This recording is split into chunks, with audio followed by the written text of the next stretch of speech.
And now shifting our attention to the high school game. This week's WLOX Game of the Week takes us to Stone County for a top 10 matchup between Poplarville and Stone. Tyler Bell previews the matchup between the Hornets and Tomcats.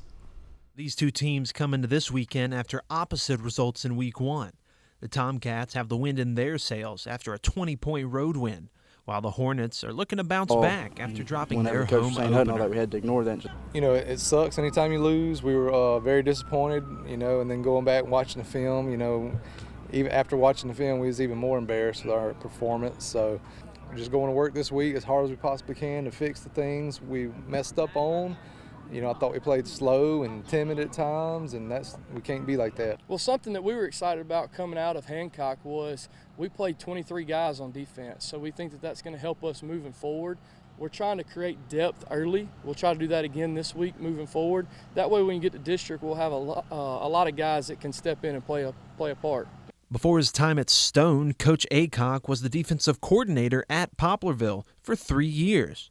There's no bad blood in this matchup, but it is going to be a chess match. We went to a state championship and a South State championship when he was on the staff. Got a really great friend. I know he's a very smart coach. He's going to have a great plan, and we got to be ready for whatever he throws at us. You know, they're still my friends. So anytime we play against them, you know, they know how we're going to line up. They know what we're going to do.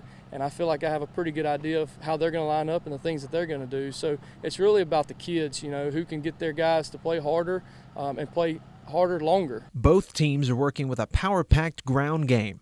The Hornets will be relying heavily on four-star running back Ty Keys, whose production was on the lower end last week. On the other side, the Tomcats are hoping for another big performance from sophomore Aiden Green, who broke out for over 270 yards and 3 touchdowns on just 15 carries.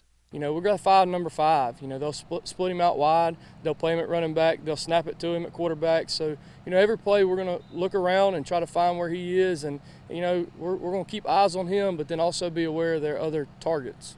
Hopefully we play really, really hard, and I expect a really tight, close game. We're hoping we can, you know, win a close one there at the end. Kickoff between the Hornets and Tomcats is set for 7 p.m. tomorrow at Mississippi Gulf Coast.